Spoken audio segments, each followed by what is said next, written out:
Yanvar ayının 27 günü Quduz Xo'jamiyarov nomidagi Cumhuriyetlik Davlat Akademiyalik Uyg'ur muzikalik komediya teatrida Qashqarda Mash'al tarixiy dramasi utuqliq bo'lib o'tdi. Mazkur spektakl avtori yozuvchi Alimjon Bavdinov, qo'yg'ichi rejissyor Aziz Iskandarov. Bu tarixiy drama yaqinqi zamon madaniyat tariximizning shonliq iftixori vatanparvar shoir istidodli ma'rifatchi Abduqodir Damullam haqida. Hammamizga ma'lumki, Qozon, Toshkent, Istanbul va boshqa joylardagi yangicha o'qitish sistemasi bilan atrofliq tonishib, nazar doirasini kengaytib kelgan Damullam Qashqarda jaddidchilik, ya'ni fanniy ma'rif usulida bola o'qitishni jon dili bilan qo'llab, uning taraqqiyotiga jiddiy ko'ngil bo'lgan inson.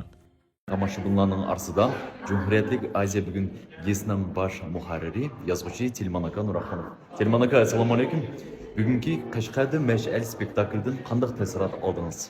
Va alaykum assalom. Mana assalomu alaykum hurmatli tomoshabinlar. Menimcha bugun g'oyatda bir cho'ng, haqiqatan tarixiy romanimiz sahnada aks etdi. Bu bo'lsin bizningki talantli yozuvchimiz marhum Alimjon Bavdinovning qalamidan dunyoga kelgan asar. Abduqodir Damullam bizningki buyuk bir ma'rifatchimiz. Abduqodir Damullam yaşagan zamandaki tarixiy voqealarning bugun shunday aks etildi. Bu yerda xalqimizningki bilimga intilishi, ma'rif sohasini taraqqiy etishi shular to'g'riliq bugun shahrımizda bizning Uyg'ur teatrimizdagi talantli artistlarimiz, ben o'ylaymanki shu badiiy asarni sahnaga nihoyat o'ng'ishli ilib chiqdi. Hem shunaqa rollar o'ynagan, bosh rolda qo'ygan inimiz uningma o'zining mahorat darajasini ustunligini ko'rsatdi. Hem shunaqa shu Abduqodir Damullamning rolini ben o'ylaymanki bugungi sahnalashtirilgan asarni ko'rib tomosha qilganlarning qalbiga yetkazildi. Demak, biz ilimsiz taraqqiy qilolmaymiz. Bizning bolalarimiz o'qish kerak. O'qishga intilish kerak degan asosiy mavzu mana shu bugungi sahnada urg'u qo'yilib etildi deb aytaman. Rahmat.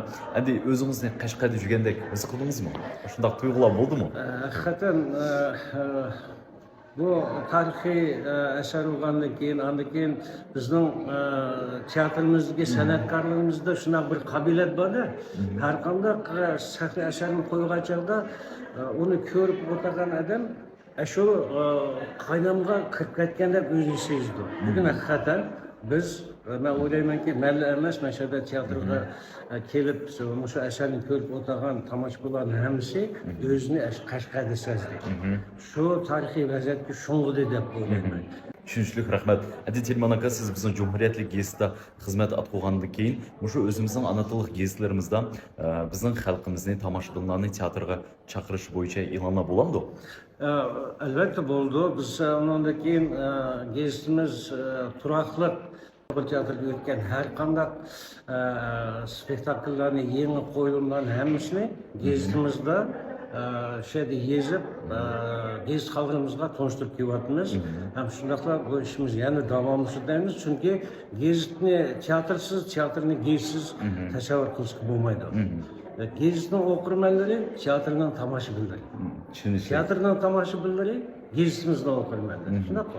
Shunday albatta. Rahmat. Ko'rishguncha omon bo'laylik. Rahmat sizlarga, rahmat. Butkul Markaziy Osiyoga, shundoqla Turkiya, Misr va boshqa ellarga to'nilgan katta olimning hayoti 1924-yili 14-avgust kuni fojialik oyoqlashdi. Lekin uning ilg'or ma'rifatchilik faoliyati shu davrdagi jaholatparast abgo diniy kuchlarning qarshilig'iga uchradi. Natijada Qashqar osmonida yorug' yulduz kabi chaqnagan buyuk olim, filosof, shoir Abduqodir Damullam o'z sabdoshlari bilan xalqni nodonlik, jaholat ichidagi g'aflat uyqusidan uyg'otish yo'lidagi keskin kurashlarda shahid bo'lgan. Bu ulug' inson mutaassib qora kuchlar tarafidan qatl qilingan. Do'stlar, hozir bo'lsa yonimda Qashqada Mash'al spektaklining avtori, yozuvchi Olimjon aka Babdinovning singlisi Banumada mehmonda. Banumada, assalomu alaykum. Mushu tarixiy dramani asarni yozib chiqishda Olimjon aka qanday emgak qildi? Endi hamma odamga ma'lumki, bu yozuvchilarniki har bir asarni yaratish uchun qancha mehnat qilganligi, u san'at suyar, adabiyot suyar, tarixni yaxshi ko'rgan odamlar uchun u belgilik narsa. Kechini kechiga ulab, tunni kunga ulab, ko'zlarining qancha yog'larni orttirib yozgan mana shu Qashqarda Mash'al nimasi akamniki dramasi bugungi kunlikda mana jamiyatning oldiga ko'rsatilib, shunday yaxshi bir tasvirotlar bilan ko'ngillarimiz buzilib, bu nimani yaxshi tomoshalab keldi. Buning oldidami bo'lgan bu spektakl, endi bugungi afsus, bugun yenimizda atimiz yo'q. O'zi yo'q bo'lsa-mu, mana o'ziniki jafoliq, mashaqqatlik emgininki nimasini, ajrini mana butkul xalqimiz ko'ryapti. Endi men o'ylaymanki, bizning qarindishimiz o'lmadi, u mangu yashaydi. O'sha avloddan avlodga qilib, o'sha tarixiy drama sahnimizdan tushmaydi deb o'ylayman. Bu bizningki kelajakdagi o'sayotgan, cho'ng bo'layotgan avlodlarimiz uchun bir cho'ng bir yangilik ham ashlarga mangulik esida saqlanadigan bir drama bo'ldi.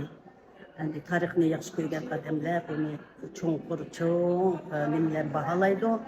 Endi eng oyog'ida mana shu Damollam, Sabit Damollamning eng yaqin odami manki atimizningki so'zi hammadan esil bo'lgan mana shu xalqimiz shundoq nimaniki mashaqqatlik emgakni tam shu kungacha tatib kelayotganimizni xalqlashtirdi. Bundan keyin endi Allah bizga yaxshi kunlarni nasib qildi deb o'ylayman. Hamma san'atkorlarimizga ko'p rahmatlarimizni aytamiz. Atimizni mangu eslab yurdi deb o'ylayman. Endi qanday o'ylaysiz? Olimjon akaning mushu yaratgan obrazlarini artistlar xalqqa yetkazib bildimi? Yetkazdi. Men o'zimning shaxsan o'yim, endi bizning Dilshod balimiz, alamat yaxshi aktyor, xalq uchun xizmat qilayotgan bola, meningcha bo'lsa yetkazdi deb o'ylayman. Bu endi tarixni bildigan odamlar uchun cho'ng bir yaxshi asar bo'ldi deb o'ylayman. Rahmat, cho'ng rahmat sizga. Keləcək evlad üçün ilm-fən dünyasının işigini kən aşqan ulıq alim, yazğıcı şair Abduqadir Damollamның obrazını teatr aktyoru Dilshod Amanbayev tomoshabinning diqqatiga yetkazibla qo'ymay, spektakl oxirida drama artistlari bilan tomoshabinning cho'ng olqishiga sazovor bo'ldi. Fevral ayının repertuarı bolsa, Nazugum muzikалық dramasi, balalarga arnalgan Rana Gül namlıq muzikалық çöçek, Mecnun jigitler komediyaları bilan başlanıp, aldınqı vaqtda öz tomoshabinini barınca xoşal qilishga tirishidi. Marhamat, keling, ko'ring, tomosha qiling. Abdumanap Mahmudjan Instagram tor beti üçün her bir Uyg'urning yurigiga muhabbat bilan